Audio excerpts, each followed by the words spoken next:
चलिए, क्या हाल चाल है? ठीक है। फाइनली आज पटना में बारिश हो गया ना।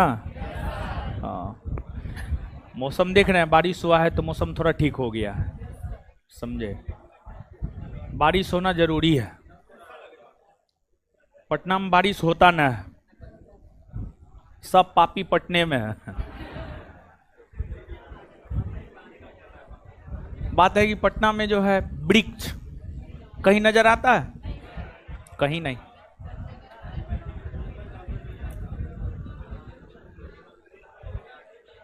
चलिए, तो हम लोग पढ़ रहे थे 1857 के विद्रोह को पढ़ लिए थे। 1857 के विद्रोह के बाद जो अन्य प्रमुख छोटे मोटे विद्रोह थे, जो अन्य प्रमुख छोटे मोटे विद्रोह थे, उन विद्रोहों को हम लोग पढ़ रहे थे।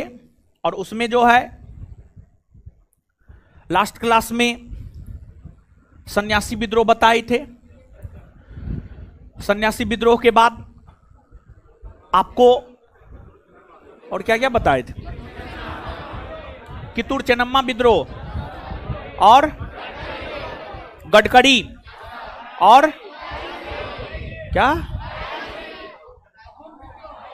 अहोम विद्रोह और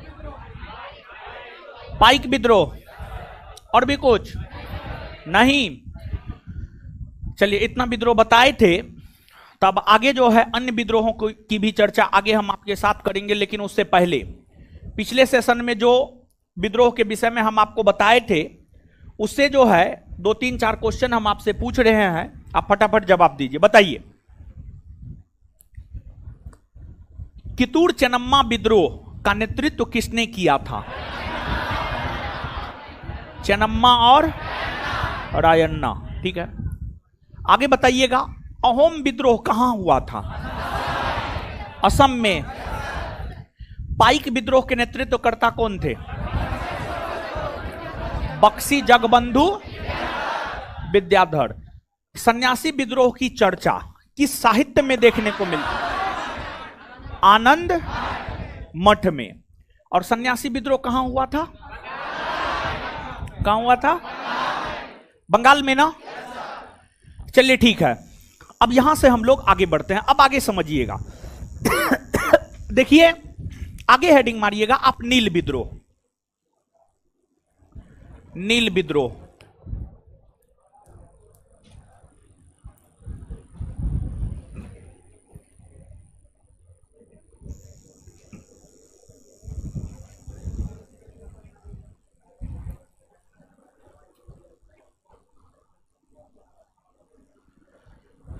नील विद्रोह, ठीक है, नील विद्रोह। आइए, नील विद्रोह। आइए समझते हैं। पहले बोर्ड पे आइए, हेडिंग मारना लिए हैं, बोर्ड पे आइए, समझिए। है बैठिए। नील विद्रोह, देखिए, नील विद्रोह की अगर हम बात करें तो जो नील विद्रोह है, नील विद्रोह की अगर हम बात करें तो जो नील विद्रोह है, यह विद्रोह बंगाल के क्षेत्र में हुआ है। नील विद्रोह बंगाल के क्षेत्र में हुआ है। और नील विद्रोह किसानों के द्वारा किया गया एक विद्रोह था। बंगाल के किसानों के द्वारा किया गया एक विद्रोह था। यह विद्रोह 1859-60 ईस्वी में नील विद्रोह बंगाल के क्षेत्र में हुआ है। और इस विद्रोह के कारण क्या है, इसको आप समझिएगा। देखिए, बंगाल की जो भूमि है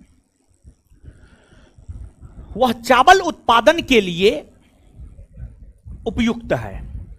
बंगाल की जो भूमि है, बंगाल की भूमि चावल उत्पादन के लिए उपयुक्त है। बंगाल की जो भूमि है वह चावल उत्पादन के लिए उपयुक्त है। बंगाल की भूमि जो कि चावल उत्पादन के लिए उपयुक्त है, तो बंगाल के किसान चावल की खेती करना ज्यादा पसंद करते थे। लेकिन अंग्रेज बंगाल के किसानों से जबरदस्ती नील की खेती करवाता था। नील की खेती करवाता था, क्योंकि अंग्रेज चावल का व्यापार नहीं करता था, अंग्रेज नील का व्यापार करता था, कॉफी का व्यापार करता था, चाय का व्यापार करता था, सूती कपड़ा का व्यापार करता था, अफीम का व्यापार करता था, सोडा का व्यापार करता था।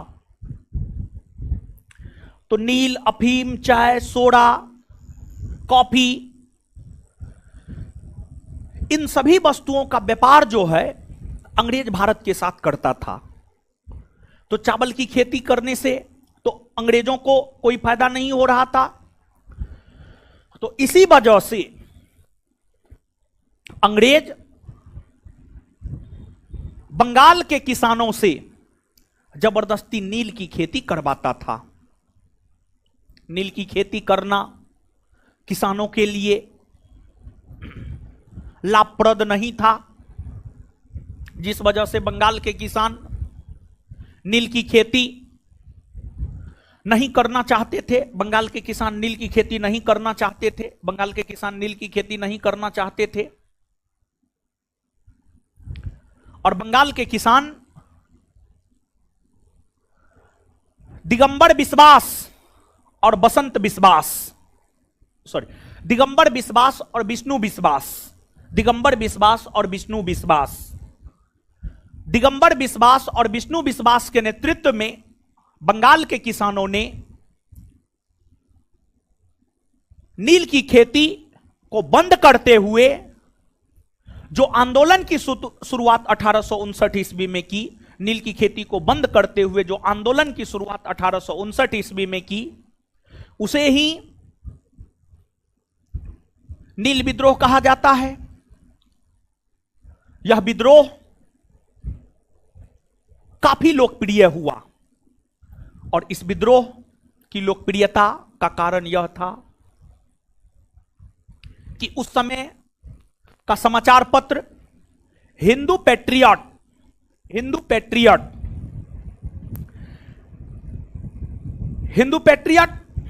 नामक समाचार पत्र की अगर हम बात करें तो जो हिंदू पैट्रियट नामक समाचार पत्र था, हिंदू पैट्रियट नामक समाचार पत्र ने इस विद्रोह का समर्थन किया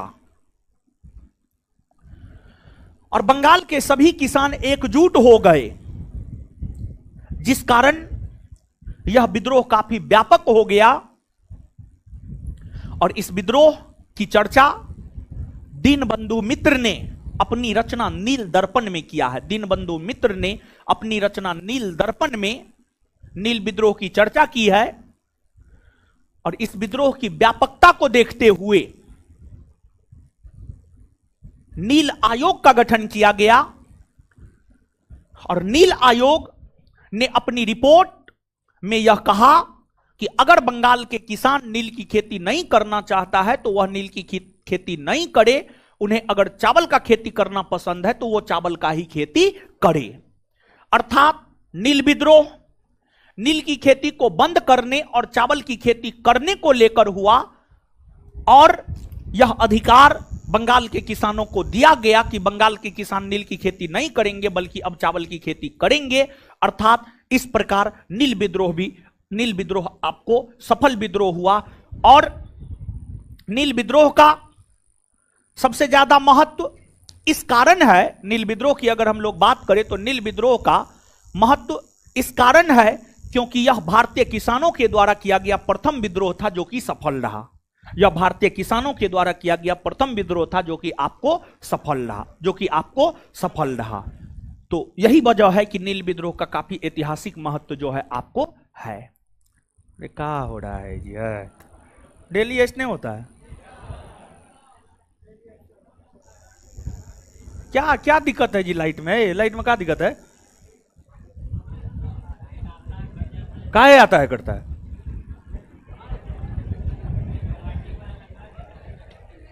नील विद्रोह लिखिए।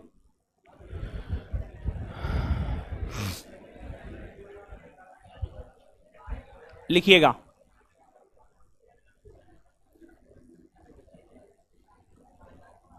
लिखिएगा।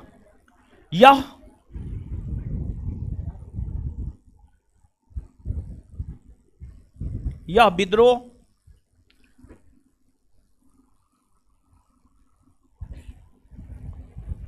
भारतीय किसानों द्वारा किया गया। यह विद्रोह भारतीय किसानों द्वारा किया गया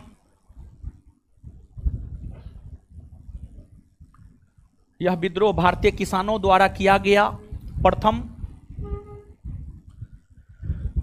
यह विद्रोह भारतीय किसानों द्वारा किया गया प्रथम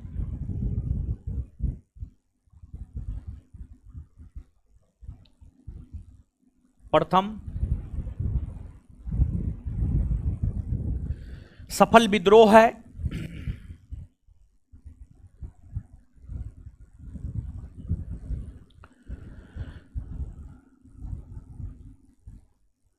यह विद्रोह बंगाल के क्षेत्र में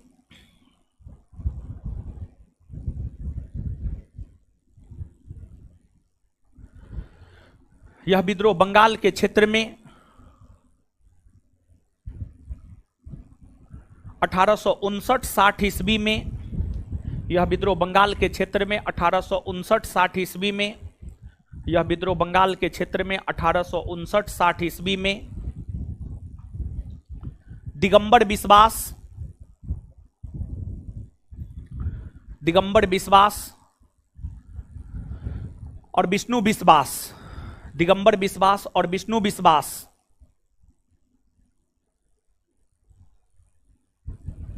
दिगंबर विश्वास और विष्णु विश्वास के नेतृत्व में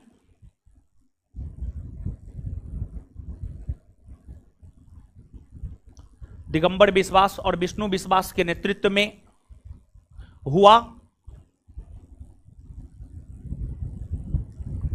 दिगंबर विश्वास और विष्णु विश्वास के नेतृत्व में हुआ। इस विद्रोह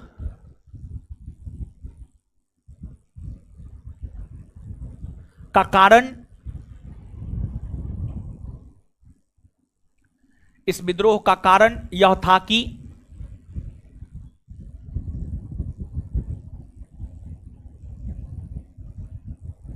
इस विद्रोह का कारण यह था कि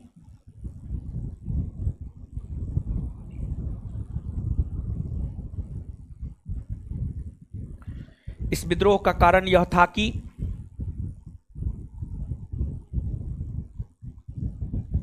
बंगाल के किसान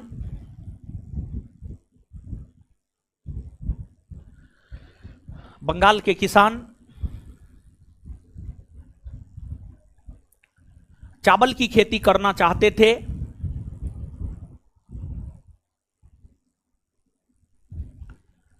बंगाल के किसान चावल की खेती करना चाहते थे, लेकिन उनसे जबरन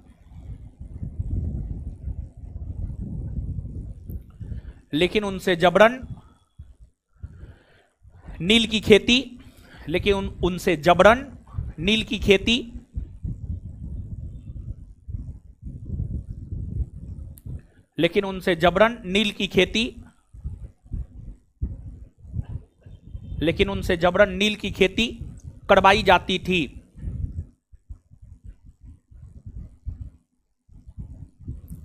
लेकिन उनसे जबरन नील की खेती करवाई जाती थी।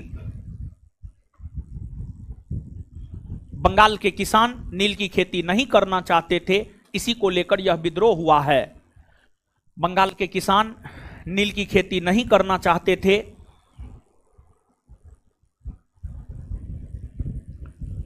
बंगाल के किसान नील की खेती नहीं करना चाहते थे। बंगाल के किसान नील की खेती नहीं करना चाहते थे। बंगाल के किसान नील की खेती नहीं करना चाहते थे, इसी को लेकर यह विद्रोह हुआ है।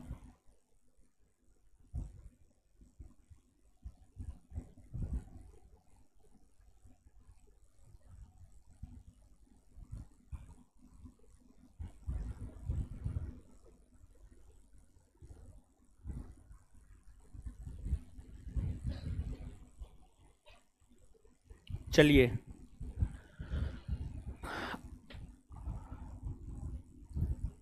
इस विद्रोह के दौरान इस विद्रोह के दौरान इस विद्रोह के दौरान बंगाल के किसानों की एकजुटता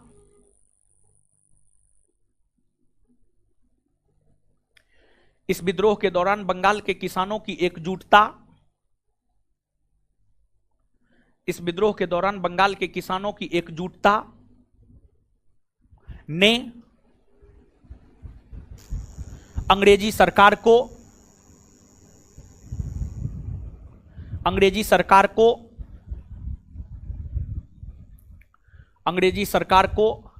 नील आयोग अंग्रेजी सरकार को नील आयोग गठित करने को लेकर अंग्रेजी सरकार को नील आयोग गठित करने को लेकर अंग्रेजी सरकार को नील आयोग गठित करने को लेकर विवश किया।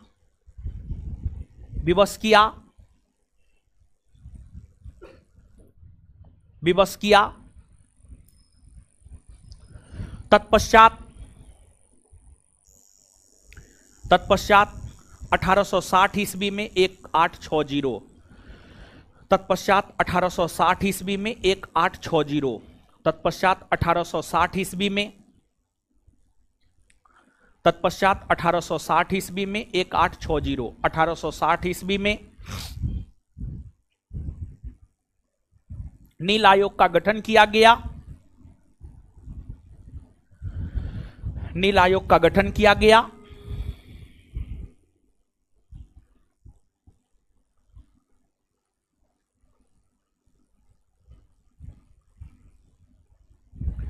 इस आयोग ने अपनी सिफारिश में इस आयोग ने अपनी सिफारिश में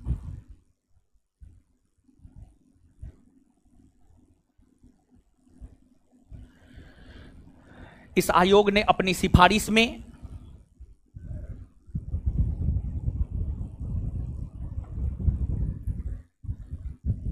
नील की खेती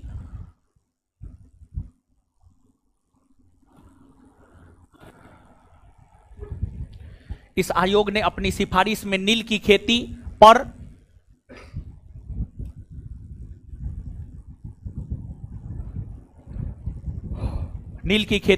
प्रतिबंध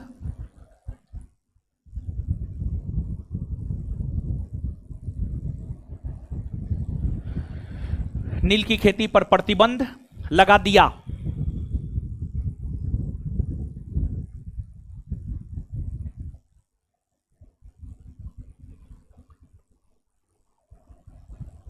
अर्थात यह विद्रोह सफल रहा। अर्थात यह विद्रोह सफल रहा।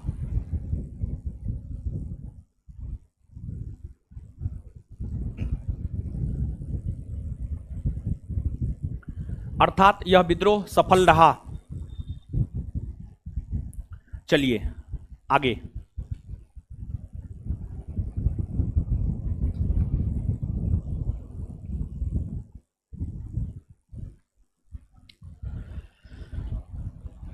नील विद्रोह की चर्चा दीनबंधु मित्र ने अपनी रचना नील दर्पण में किया है।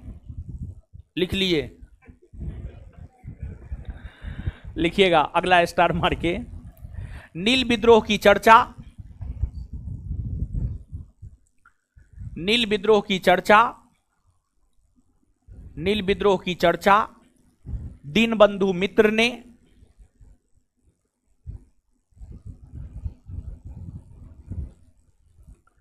नील विद्रोह की चर्चा दीनबंधु मित्र ने नील विद्रोह की चर्चा दीनबंधु मित्र ने अपनी रचना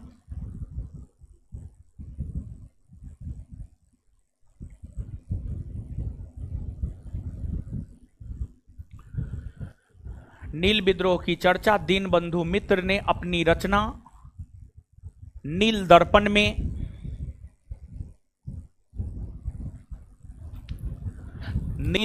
में किया है।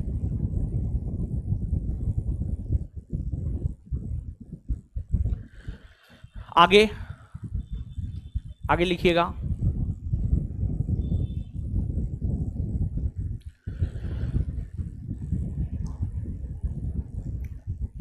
नील विद्रोह का समर्थन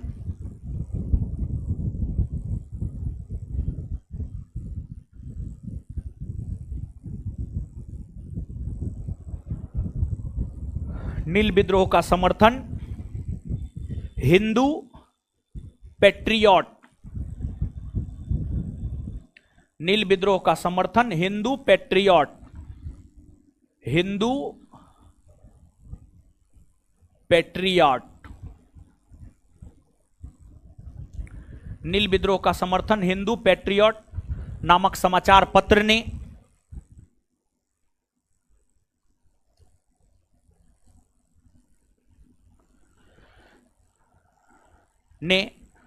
किया है।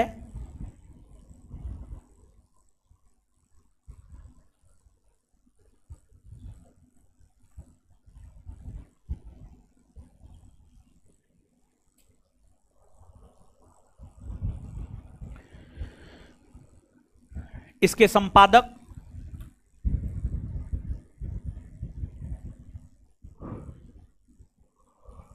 हरिश्चंद्र मुखर्जी, इसके संपादक हरिश्चंद्र मुखर्जी,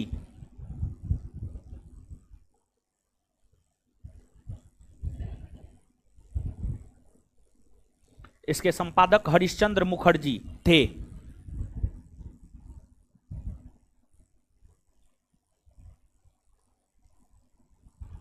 चलिए अब आगे आ जाइए। अब आगे हेडिंग मारिए पाबना विद्रोह।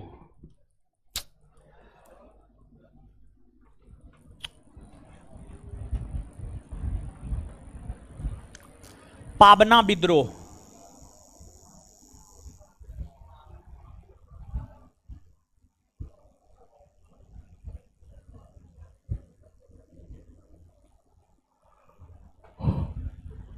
पाबना विद्रोह, पाबना विद्रोह।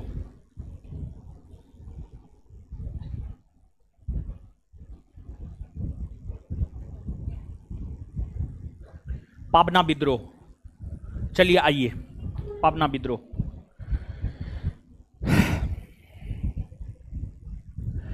देखिए पाबना विद्रोह भी एक कृषक विद्रोह है, किसानों के द्वारा किया गया यह विद्रोह है। पाबना विद्रोह भी बंगाल के क्षेत्र में ही हुआ था, पाबना विद्रोह भी बंगाल के क्षेत्र में ही हुआ था। यह विद्रोह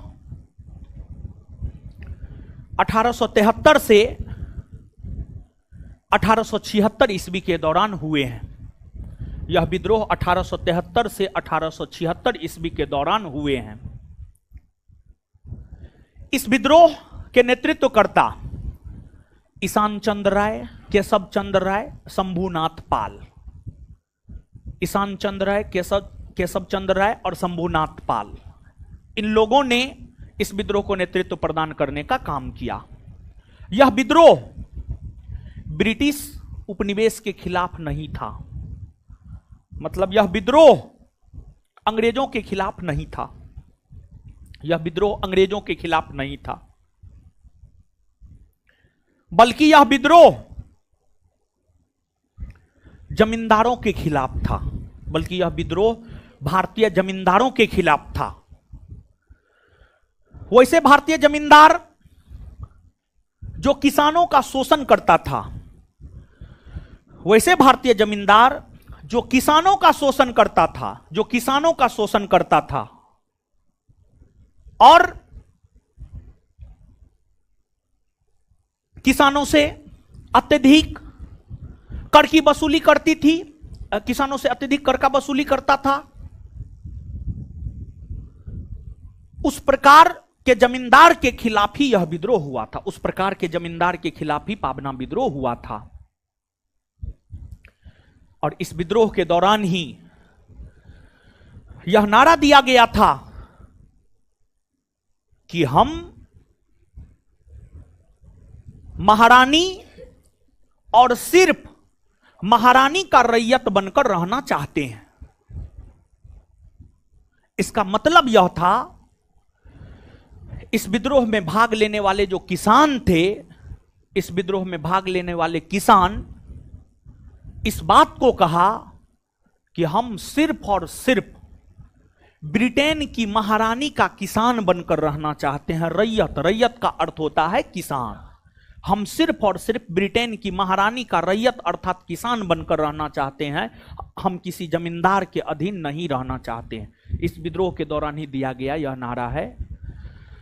और इस विद्रोह से संबंधित जो सबसे महत्वपूर्ण तथ्य है परीक्षा के लिहाज से, वह यही है, इस विद्रोह के दौरान जो यह नारा दिया गया है कि हम सिर्फ और सिर्फ महारानी का रैयत बनकर रहना चाहते हैं, यह काफी इंपोर्टेंट है। इस विद्रोह के दृष्टिकोण से यह प्रश्न काफी इंपोर्टेंट है, समझ गए? तो अब नीचे से लिखिएगा, पाबना विद्रोह।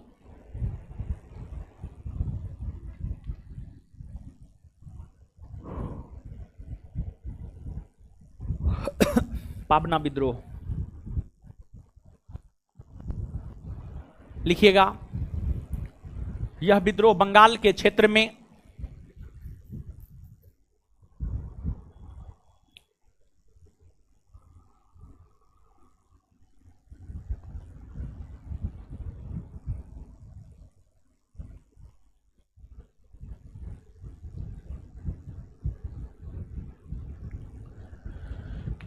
यह विद्रोह बंगाल के क्षेत्र में, यह विद्रोह बंगाल के क्षेत्र में 1873 से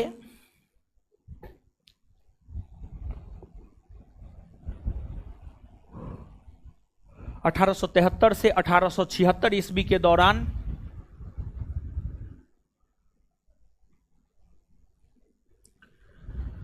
1873 से 1876 ईस्वी के दौरान 1873 से 1876 ईस्वी के दौरान हुए हैं।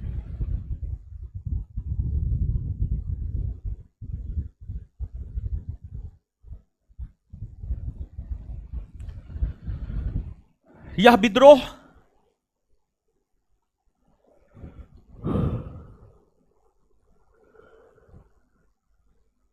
विद्रोह भारतीय किसानों द्वारा, यह विद्रोह भारतीय किसानों द्वारा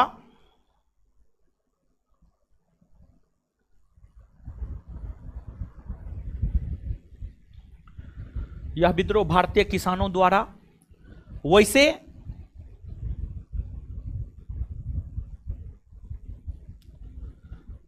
वैसे जमींदारों के खिलाफ हुआ है,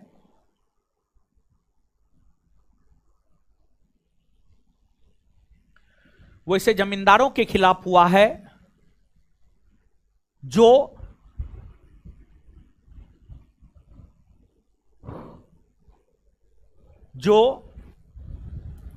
किसानों का शोषण किया करता था।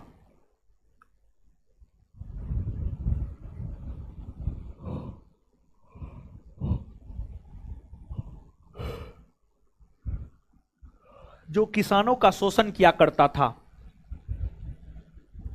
जो किसानों का शोषण किया करता था,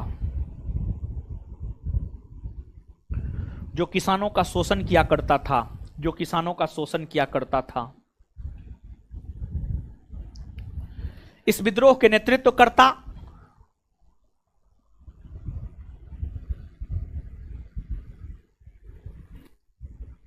इस विद्रोह के नेतृत्वकर्ता ईशान चंद्र राय, ईशान, हे भगवान,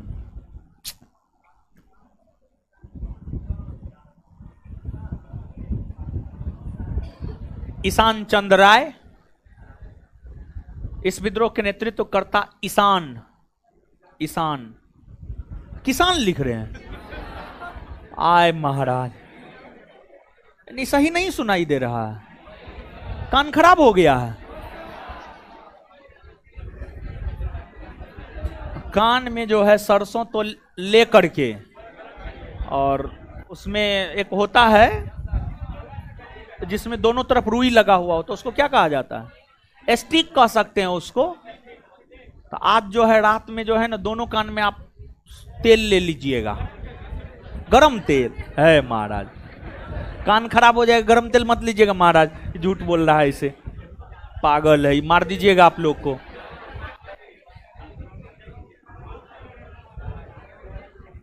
देखिए जो 5 ज्ञानेंद्रियां हैं, क्या क्या है? आंख, कान, नाक, जीभ और त्वचा, यही ना है 5 गो। इसके साथ छेड़छाड़ नहीं होना चाहिए, समझे? नाक, कान, मुंह के साथ तो छेड़छाड़ करबे मत कीजिए। देखिए यहां से ऊपर कोई छेड़छाड़ नहीं होना चाहिए, यहां से ऊपर, समझे?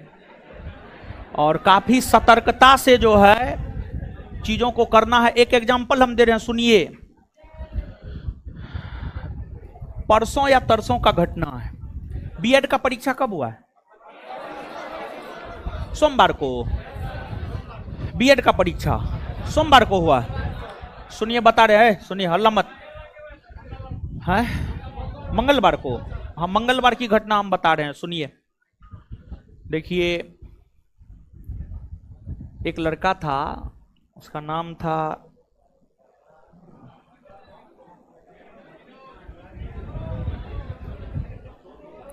कोई आर्यन नाम था, अंकित आर्यन नहीं, अंकित आर्यन नहीं, कोई रंजन नाम था, कोई अपने संस्थान का विद्यार्थी था, ठीक है। पिछली बार अपने संस्थान से जुड़ा था, उससे पहले से भी टेस्ट से जुड़ा था, पिछली बार बैच उच किया, हॉस्टल में भी रहा था, पिछला वाला जो हॉस्टल था वहां पर भी रहा था वो।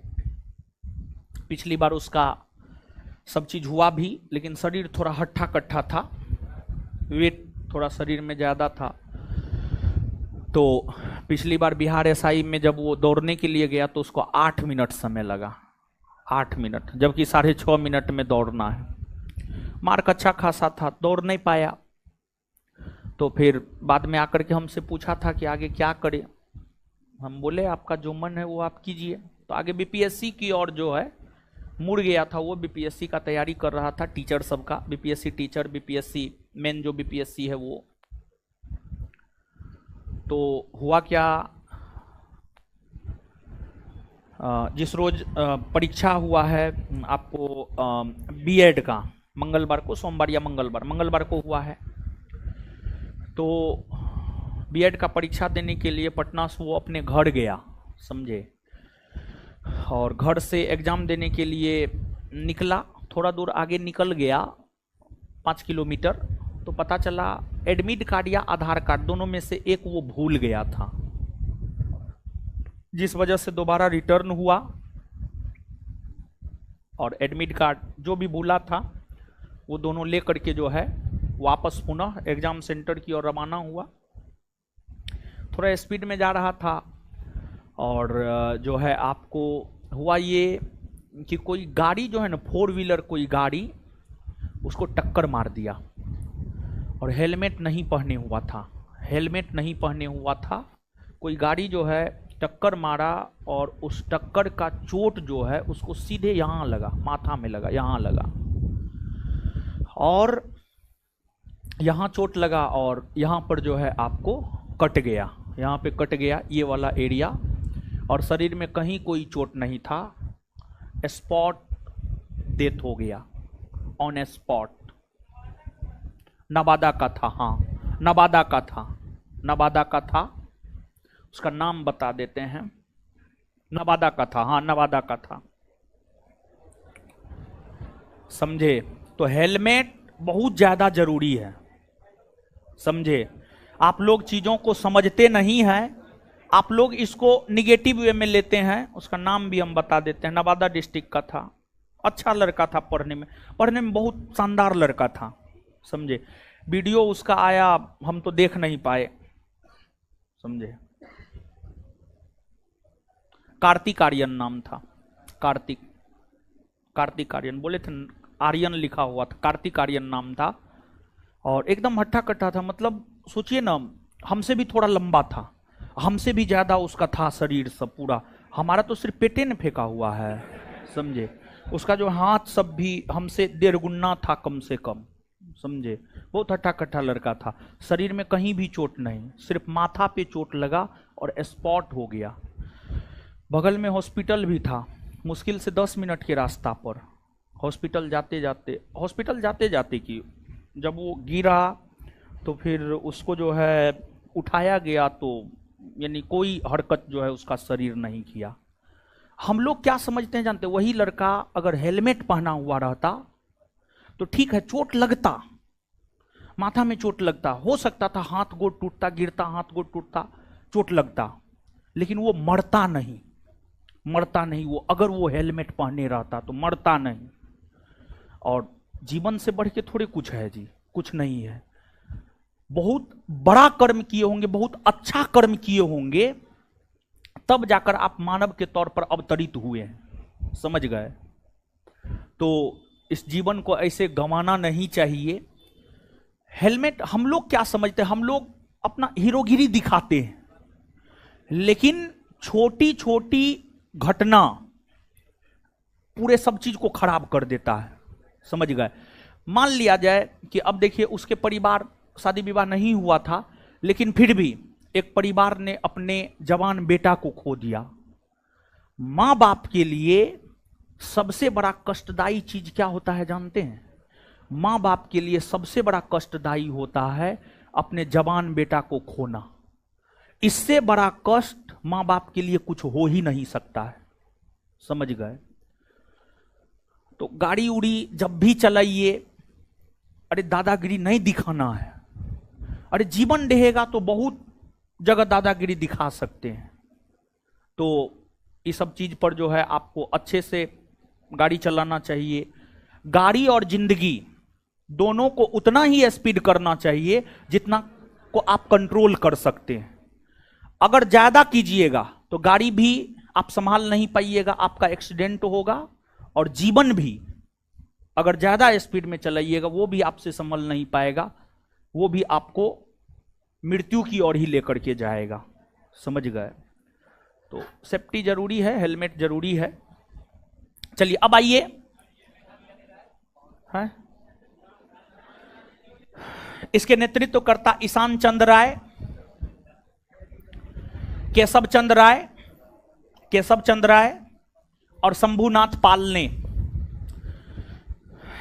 इसके नेतृत्व करता ईशान चंद्र राय, केशव चंद्र राय और शंभुनाथ पाल ने। इसके नेतृत्व करता ईशान चंद्र राय, केशव चंद्र राय और शंभुनाथ पाल ने किया था।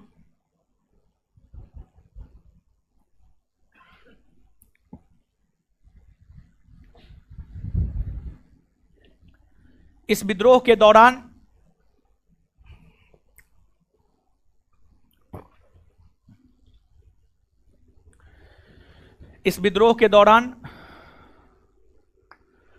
किसानों ने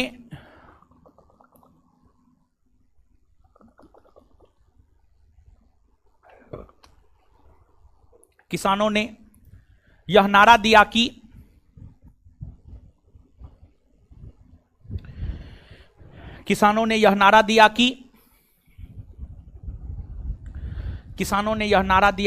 की के बाद डैश के बाद इन्वर्टेड कोमा। किसानों ने यह नारा दिया कि के बाद डैश के बाद इन्वर्टेड कोमा। किसानों ने यह नारा दिया कि के बाद डैश के बाद इन्वर्टेड कोमा। हम महारानी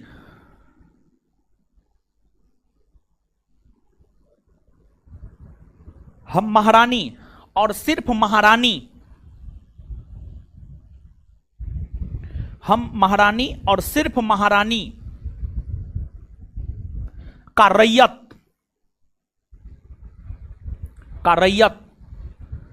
बनकर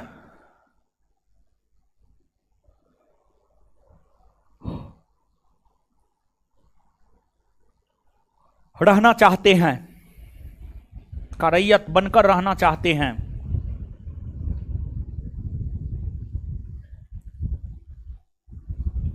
चलिए, पाबना विद्रोह के बाद आगे हेडिंग मारिए संथाल विद्रोह।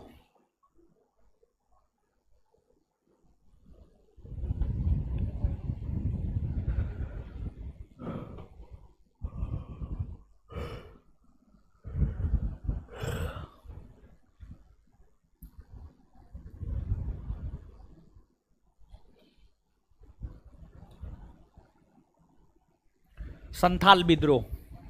देखिए, आइए संथाल विद्रोह को हम लोग समझते हैं। देखिए, आइएगा बोर्ड पे, संथाल विद्रोह। संथाल विद्रोह की अगर हम बात करें तो जो संथाल विद्रोह है यह बिहार और झारखंड के क्षेत्र में हुआ था। आज के बिहार के भागलपुर और आज के झारखंड के बीरभूम इलाका में संथाल विद्रोह जो है आपको हुआ था। संथाल विद्रोह 1857 के विद्रोह के ठीक पूर्व संध्या, 1857 के विद्रोह के ठीक पूर्व संध्या का मतलब यह नहीं है कि 10 मई 1857 से 1857 के विद्रोह की शुरुआत हुई है और 9 मई 1857 को यह विद्रोह हुआ है, नहीं। 1857 के विद्रोह के ठीक पूर्व संध्या मतलब 1855-56। तो 1857 के विद्रोह के ठीक पहले 1855-56 ईस्वी में 1855-56 ईस्वी में संथाल विद्रोह सिद्धू और कान्हू के नेतृत्व में हुआ। सिद्धू और कान्हू के नेतृत्व में हुआ। संथाल एक जनजाति है, आदिवासी है।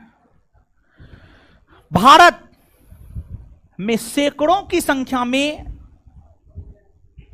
अलग अलग आदिवासी समुदाय के लोग पाए जाते हैं। हो, मुंडा, उराव, गारो, खासी, जयंतिया, संथाल, मीना, गरसिया, थारू, खेड़बार, ये सब क्या है? भारत की जनजाति है। ये सब भारत की जनजाति है। तो संथाल भी भारत की एक जनजाति है और वर्तमान में यह जनजाति झारखंड, बिहार, बंगाल, ओडिशा जैसे राज्यों में वर्तमान में भी यह जनजाति पाई जाती है। तो संथाल जनजाति के ही थे सिद्धू और कान्हू। सिद्धू और कान्हू दोनों संथाल जनजाति के ही थे। इन दोनों के द्वारा ही संथाल विद्रोह को नेतृत्व प्रदान किया गया। अब सवाल यह उठता है कि संथाल विद्रोह क्यों हुए? संथाल विद्रोह क्यों हुए? संथाल विद्रोह होने के पीछे कई कारण थे। संथाल विद्रोह की अगर हम लोग बात करें तो संथाल विद्रोह होने के पीछे जो है कई सारे कारण थे। उसमें एक कारण था संथाल जनजाति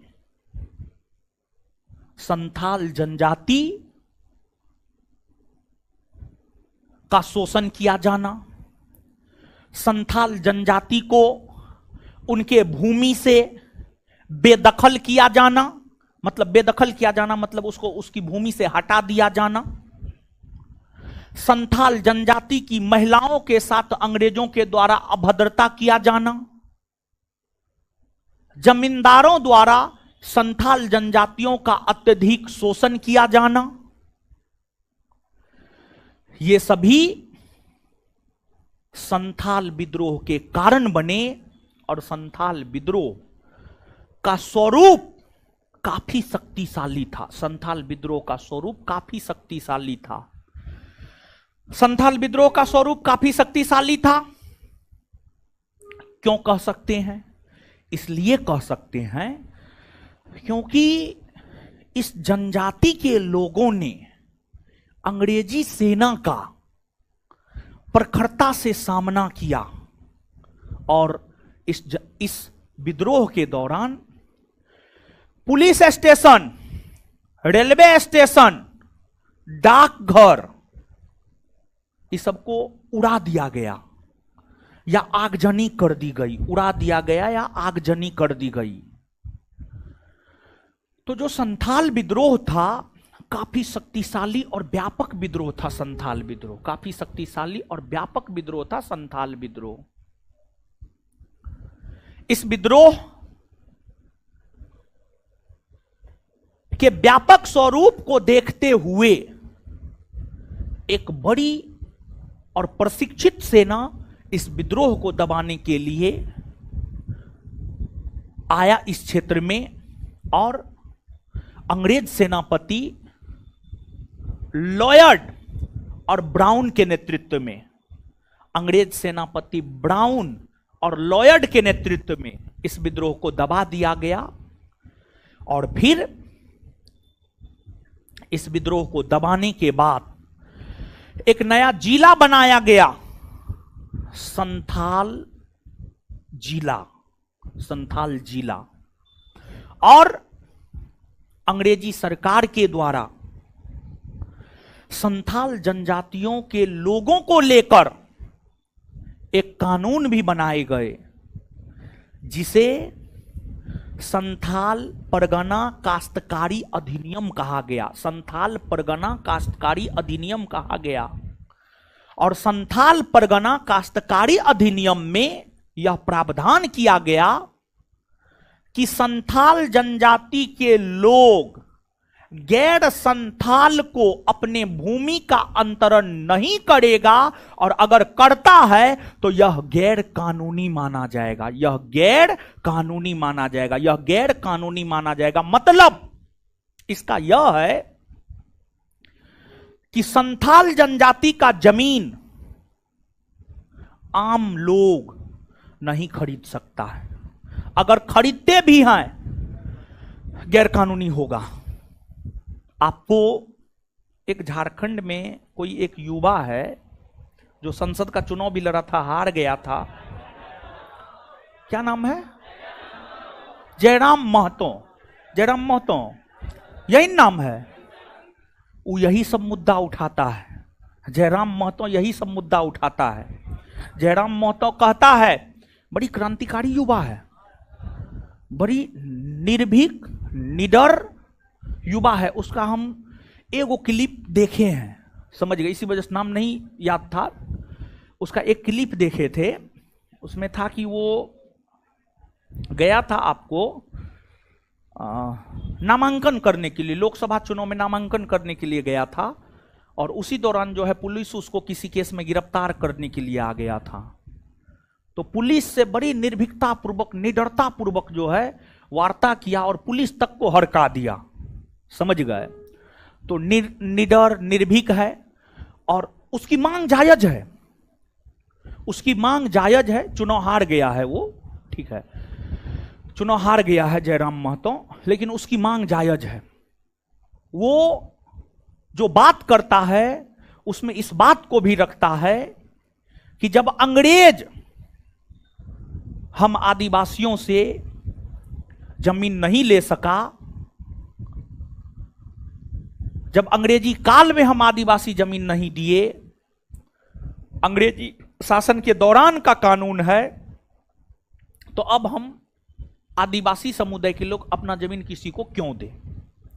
मांग तो जायज है, मांग सही है, समझ गए। तो मेन जानते हैं जो विवाद होता है, आप देखते होंगे अपने समाज में, समाज में कौन है? समाज में हम ही लोग रहते हैं, हम ही लोग को मिलाकर के समाज बनता है।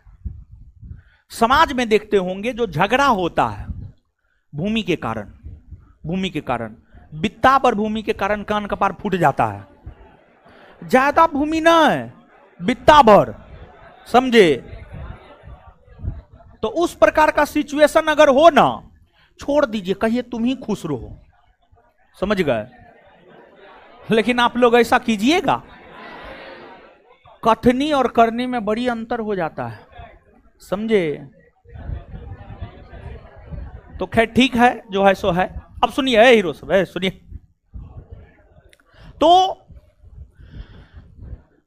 हुआ क्या, इस विद्रोह का नेतृत्व तो सिद्धू और कान्हू ने किया। सबसे पहले सिद्धू को गिरफ्तार कर लिया गया और फिर आगे चलकर कान्हू को गिरफ्तार कर लिया गया। मुख्य नेता को ही गिरफ्तार कर लिया गया, और जैसे ही मुख्य नेता को गिरफ्तार कर लिया गया तो सिद्धू कान्हू का भाई था चांद और भैरव। चांद और भैरव ने भी इस विद्रोह को नेतृत्व प्रदान किया, लेकिन ये दोनों उतने अधिक योग्य नहीं थे और अंततः 1856 आते आते ब्राउन और लॉयड नामक सेनापति के नेतृत्व में इस विद्रोह को दबा दिया गया और संथाल जिला का गठन किया गया और संथाल जनजाति के लोगों के लिए जो है आपको संथाल परगना काश्तकारी अधिनियम लाया गया और इस अधिनियम के तहत संथाल जनजाति के लोगों के भूमि का अंतरण गैर संथाल में नहीं हो सकता, गैर संथाल में नहीं हो सकता है, इसे गैर कानूनी घोषित कर दिया गया। संथाल जनजाति के लोग, संथाल जनजाति के लोगों को भूमि दे सकता है लेकिन गैर संथाल को नहीं दे सकता है। समझे बात को? तो नीचे से लिखिए।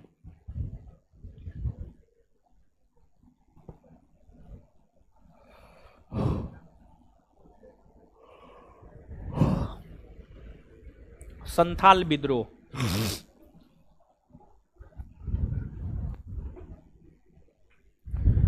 यह विद्रोह यह विद्रोह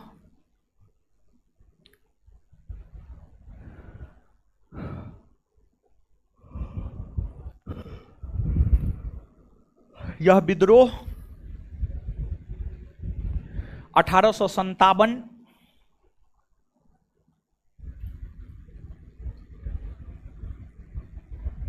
के सिपाही विद्रोह से ठीक पहले,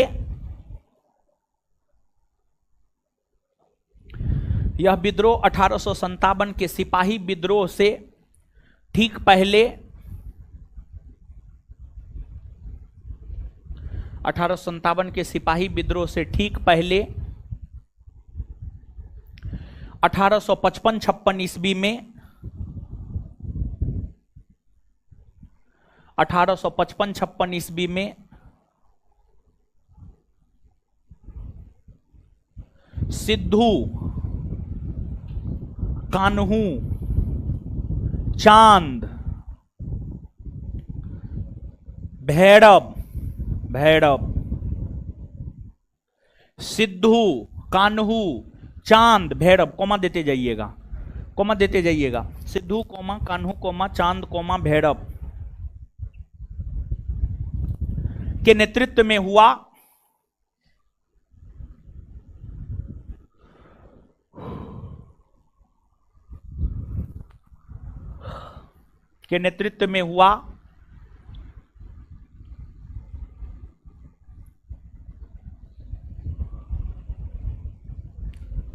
इस विद्रोह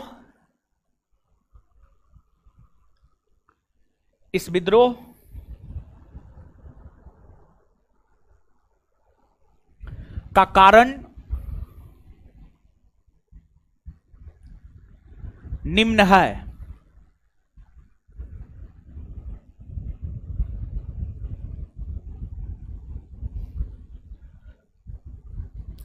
इस विद्रोह का कारण निम्न है। एक नंबर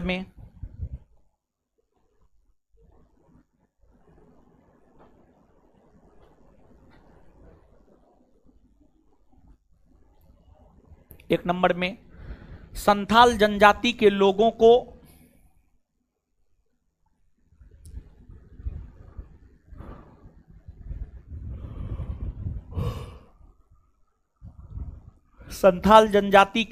को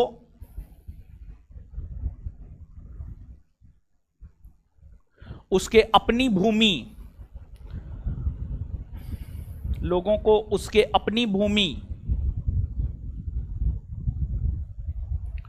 से बेदखल, उसकी अपनी भूमि से बेदखल किया जाना,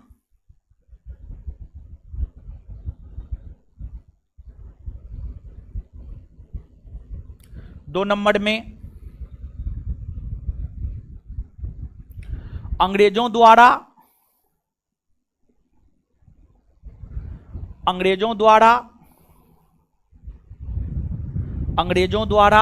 संथाल महिलाओं को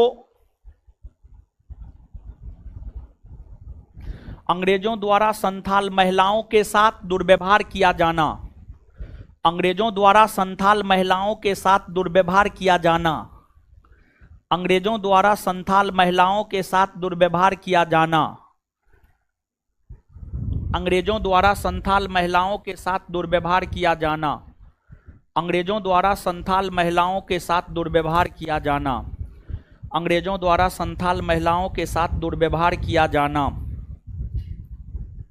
नेक्स्ट, जमींदारों द्वारा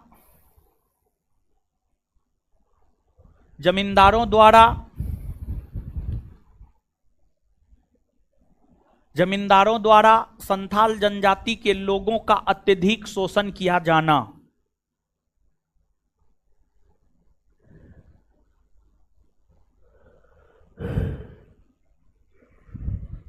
जमींदारों द्वारा संथाल जनजाति के लोगों का अत्यधिक शोषण किया जाना।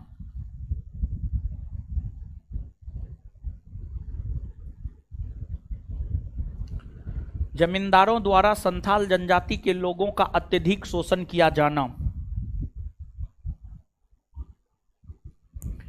अब नीचे से लिखिएगा, इस विद्रोह का स्वरूप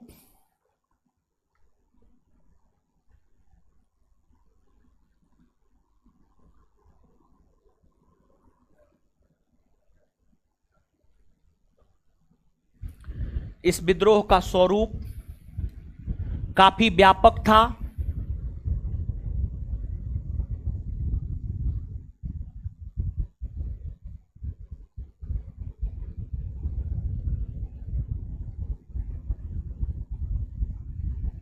इस विद्रोह का स्वरूप काफी व्यापक था।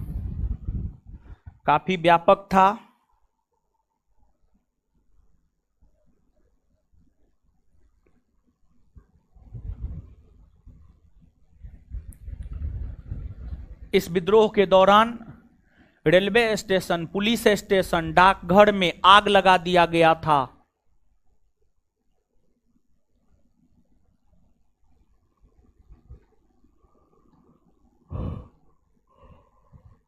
इस विद्रोह के दौरान रेलवे स्टेशन, पुलिस स्टेशन,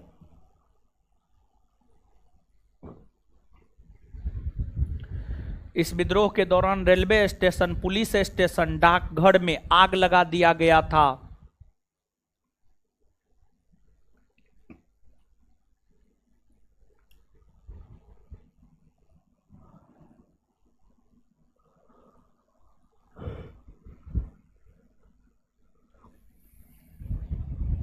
लेकिन आगे चलकर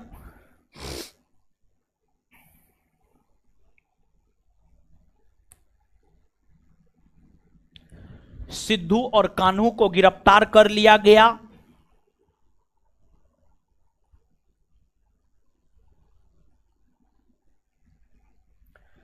सिद्धू और कान्हू को गिरफ्तार कर लिया गया, जिस कारण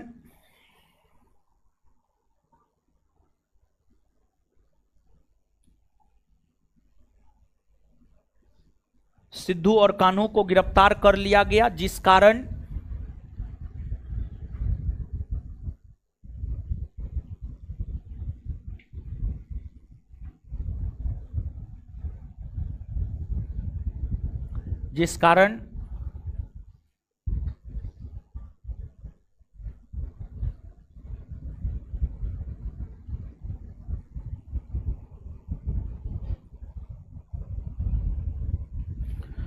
इस विद्रोह की गति मंद पड़ गई।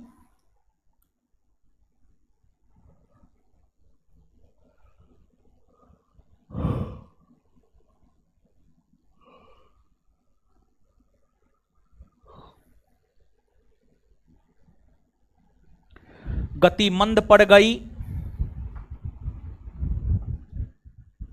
और फिर अंग्रेज सेनापति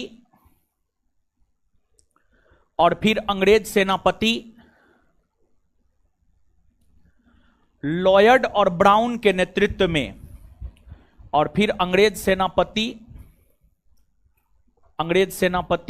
लॉयड, बोर्ड पे लिख रहे हैं, अंग्रेज सेनापति लॉयड और ब्राउन के नेतृत्व में लॉयड और ब्राउन के नेतृत्व में, बोर्ड पे लिखे हैं यहां पर, और फिर अंग्रेज सेनापति लॉयड और ब्राउन के नेतृत्व में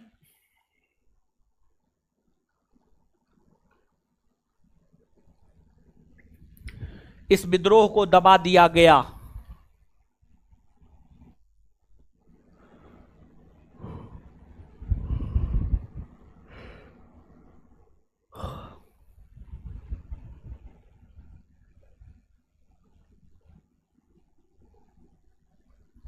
नेक्स्ट पॉइंट, अगला पॉइंट लिखिएगा। अंग्रेजी सरकार ने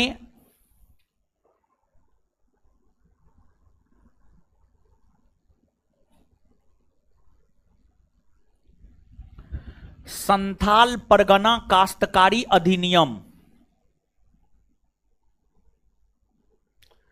अंग्रेजी सरकार ने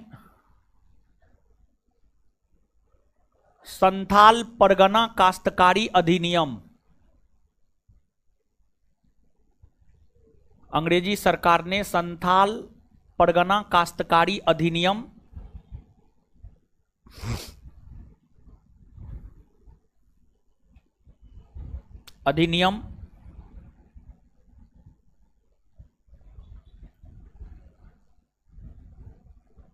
को पारित किया।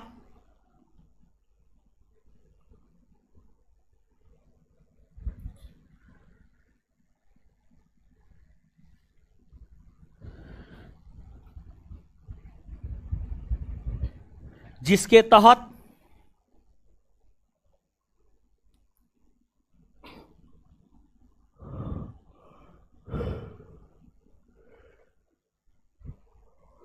तहत यह प्रावधान किया गया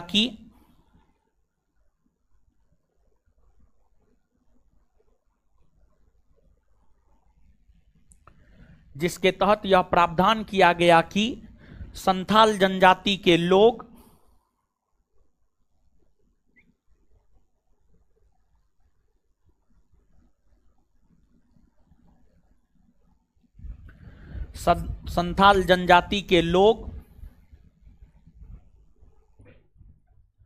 गैर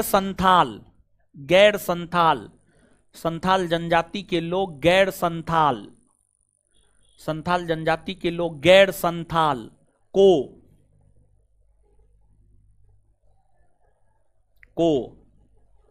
भूमि का अंतरण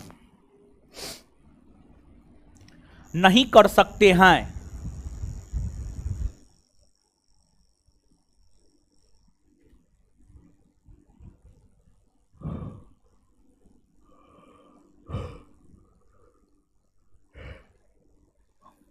अगर ऐसा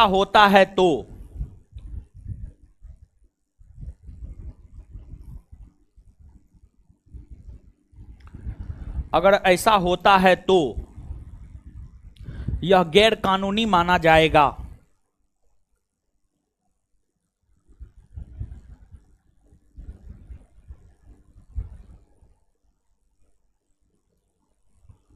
अगर ऐसा होता है तो यह गैर कानूनी माना जाएगा। चलिए, यह हो गया संथाल विद्रोह के विषय में। संथाल विद्रोह के बाद आगे हम लोग जानते हैं मुंडा विद्रोह। आगे हेडिंग मारिए आप, मुंडा विद्रोह।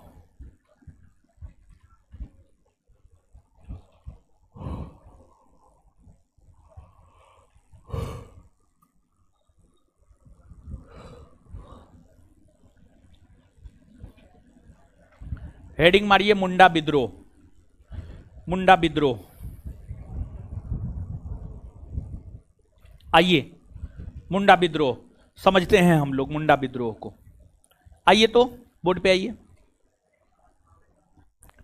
देखिए मुंडा विद्रोह को उलगुलान विद्रोह या महान हलचल विद्रोह भी कहा जाता है। जो मुंडा विद्रोह है, मुंडा विद्रोह की अगर हम लोग बात करें तो मुंडा विद्रोह को उलगुलान विद्रोह या महान हलचल विद्रोह भी कहा जाता है। महान हलचल विद्रोह भी कहा जाता है।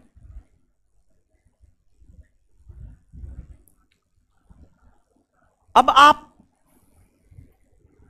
मुंडा विद्रोह झारखंड में हुआ है, झारखंड में, और इस विद्रोह के नेतृत्व करता थे बिरसा मुंडा। बिरसा मुंडा यह विद्रोह 1899 ईस्वी से लेकर 1900 ईस्वी के बीच, मुंडा विद्रोह 1899 ईस्वी से लेकर 1900 ईस्वी के बीच, मुंडा विद्रोह 1899 ईस्वी से लेकर 1900 ईस्वी के बीच बिरसा मुंडा के नेतृत्व में झारखंड के क्षेत्र में हुआ है। अब सवाल यह उठता है, इस विद्रोह के होने का कारण क्या था? देखिए, इस विद्रोह के होने का कारण था खुटकट्टी प्रथा। खुटकट्टी प्रथा, खुटकट्टी प्रथा। अब खुटकट्टी प्रथा क्या है, इसको आप थोड़ा सा समझिएगा।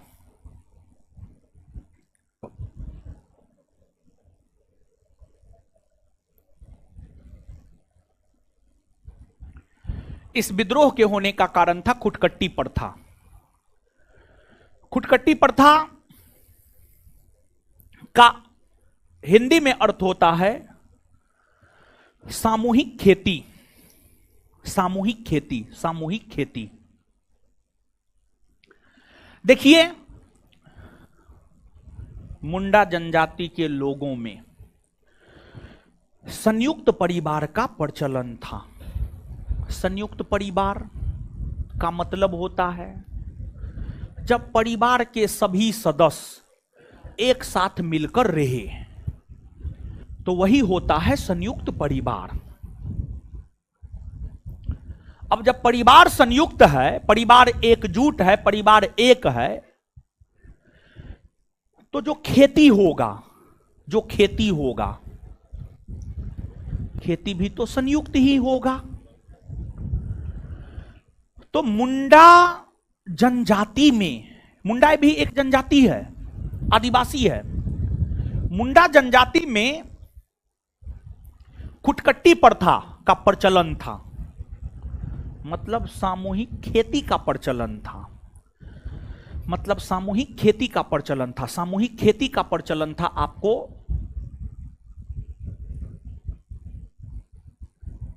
मुंडा जनजाति में। तो इस प्रथा के वजह से अंग्रेजों को राजस्व में घाटा होता था। राजस्व में घाटा होता था। खुटकट्टी प्रथा के वजह से अंग्रेजों को राजस्व में जो घाटा होता था, इसी वजह से अंग्रेजों ने खुटकट्टी प्रथा को समाप्त कर दिया, सामूहिक खेती की व्यवस्था को समाप्त कर दिया। यही घटना मुंडा विद्रोह का कारण बना और इसी वजह से मुंडा विद्रोह हुए। और इस विद्रोह में पुरुष के साथ साथ महिलाओं ने भी अपना अहम योगदान देने का काम की। यह विद्रोह अगर देखा जाए तो इस विद्रोह ने बिरसा मुंडा को आदिवासियों के लिए भगवान बना दिया। बिरसा मुंडा को आदिवासियों के लिए भगवान बना दिया। उन्हें धरती आबा भी कहा जाता है। और उनके इस विद्रोह के वजह से ही, उनके इस विद्रोह के वजह से ही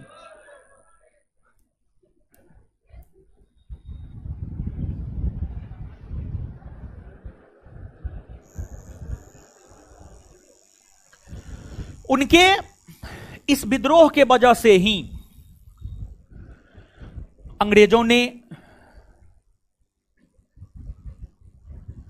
दिक्कुओं को, मतलब बाहरी लोगों को, आदिवासियों के जमीन खरीदने के ऊपर रोक लगा दिया।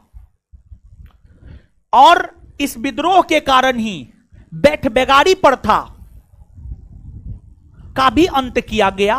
बैठ बेगारी प्रथा मतलब जबरन किसी से काम करवा लेना और उसको उसका मजदूरी नहीं देना, वही होता है बैठ बेगारी प्रथा। तो बैठ बेगारी प्रथा का अंत मुंडा विद्रोह के कारण ही हुआ। दिक्कू यानी बाहरी लोग,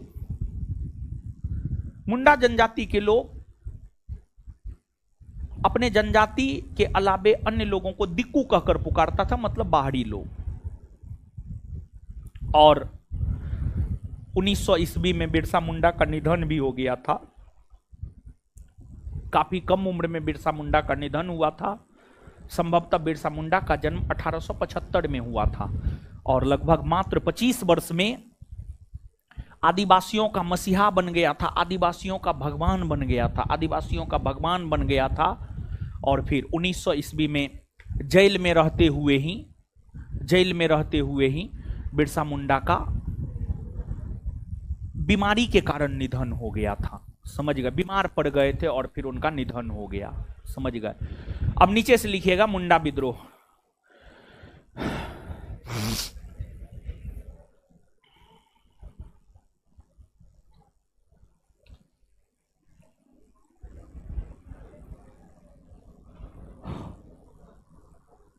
यह विद्रोह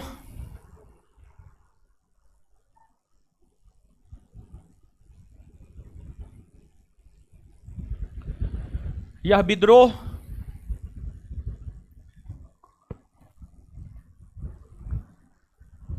यह विद्रोह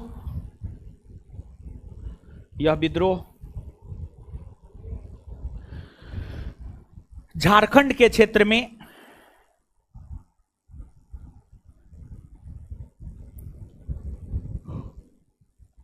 झारखंड के क्षेत्र में 1899 ईस्वी से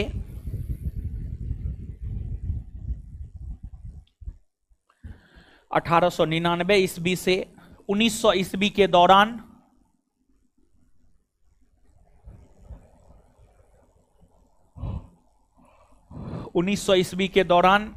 बिरसा मुंडा के नेतृत्व में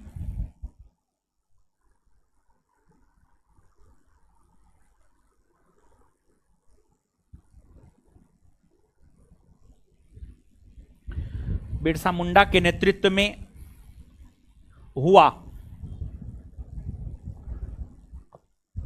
बिरसा मुंडा के नेतृत्व में हुआ। बिरसा मुंडा के नेतृत्व में हुआ।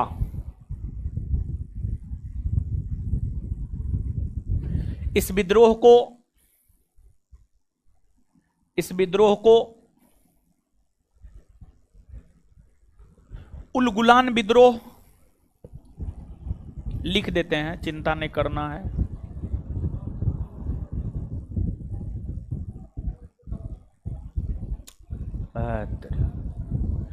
इस विद्रोह को उलगुलान विद्रोह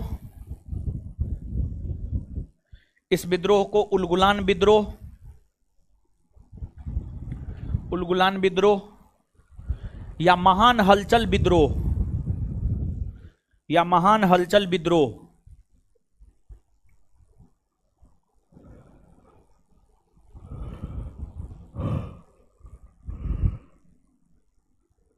भी कहा जाता है। महान हलचल विद्रोह भी कहा जाता है।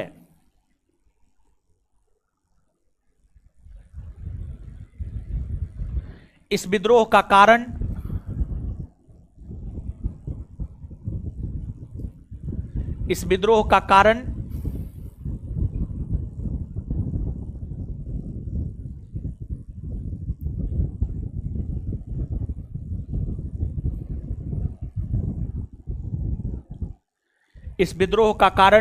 खुटकट्टी प्रथा।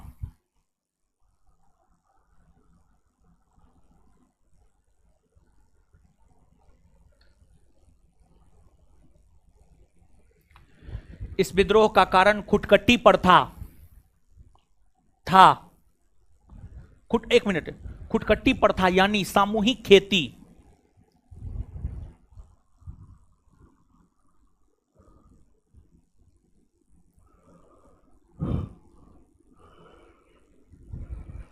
सामूहिक खेती की व्यवस्था, सामूहिक खेती की व्यवस्था था।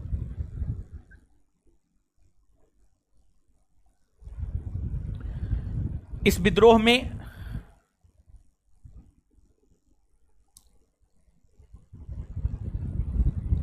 में महिलाओं ने भी भाग ली। इस विद्रोह में महिलाओं ने भी भाग ली।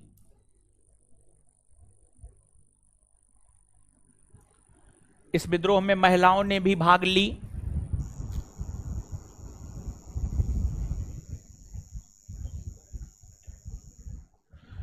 ईस्वी में बिरसा मुंडा का जेल में रहते हुए ही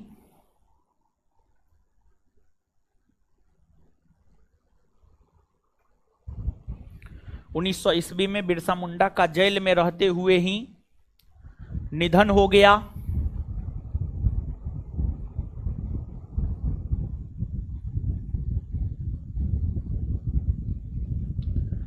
निधन हो गया। निधन हो गया।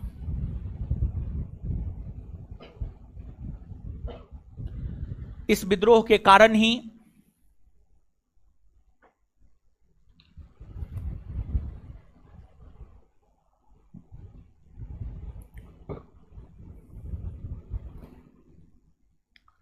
इस विद्रोह के कारण ही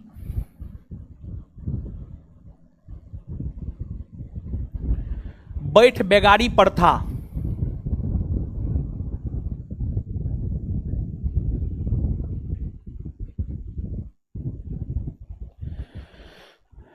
इस विद्रोह के कारण ही बैठ बेगारी प्रथा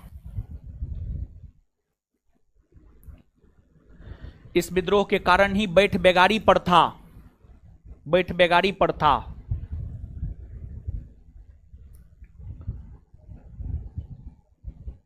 का अंत हुआ।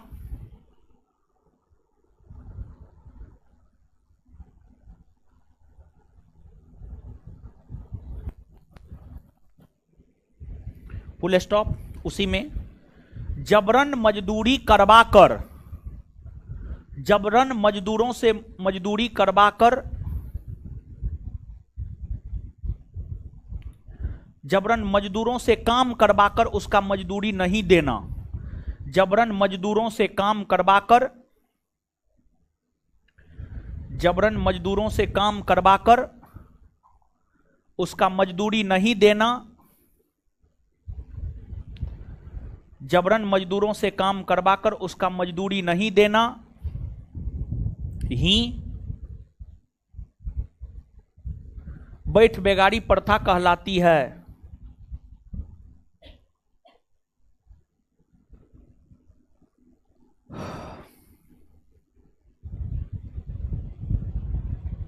चलिए, जितना समझाए हैं लिखाए हैं पढ़िए तो।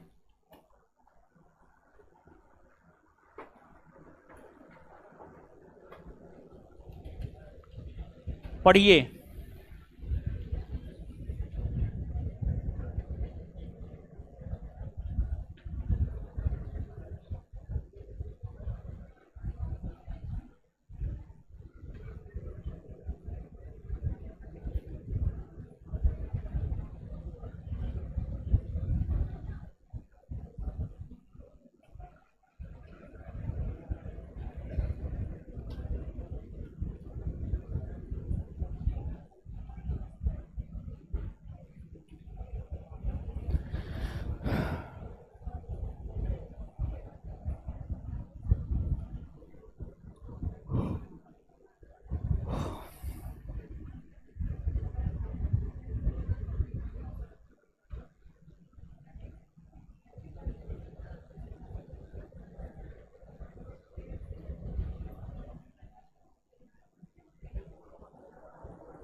पढ़ लिए, दीजिए तो कॉपी है हीरो। आइए होश हवास में याद कीजिएगा। इन अपना है ज्ञान बिंदु में, दिमाग है एनआईटी घाट पे, समझे। शारीरिक मानसिक वैचारिक हर तौर पे यहीं रही है। भारतीय किसानों द्वारा किया गया प्रथम सफल विद्रोह, नील विद्रोह कहां हुआ है? कहां हुआ है? कब से कब? कब से कब? किसके नेतृत्व में? किसके नेतृत्व में? नील विद्रोह की चर्चा कौन साहित्य में देखने को मिलती? नील दर्पण के रचयिता, नील दर्पण के रचयिता दीनबंधु। नील विद्रोह का समर्थन किस समाचार पत्र ने किया? किसने किया? हिंदू। पाबना विद्रोह किस क्षेत्र में हुआ? पाबना विद्रोह किस क्षेत्र में हुआ? कब से कब? 1873 से 1800। पाबना विद्रोह का नेतृत्व करता कौन था? किस विद्रोह के दौरान किसानों ने यह नारा दिया, हम महारानी और सिर्फ महारानी का रैयत बनकर रहना चाहते हैं? आए? संथाल विद्रोह कब हुआ है? कब हुआ है? इसके नेतृत्व करता संथाल विद्रोह को किसने दबाया? लॉयड और ब्राउन। संथाल विद्रोह को किसने दबाया? मुंडा विद्रोह कहां हुआ है? मुंडा विद्रोह किसके नेतृत्व में? मुंडा विद्रोह को और किस किस नाम से जाना जाता है? उलगुलान विद्रोह और महान हलचल विद्रोह। मुंडा विद्रोह को और किस किस नाम से जाना जाता है? उलगुलान विद्रोह और महान। मुंडा विद्रोह का कारण कौन सी प्रथा थी? खुटकट्टी प्रथा। क्लियर है? इतना याद हो न गया? चलिए, धन्यवाद सभी लोगों का। इससे आगे अगले क्लास में मिलेंगे, हमको निकलने दीजिए, तब आप लोग निकलिएगा।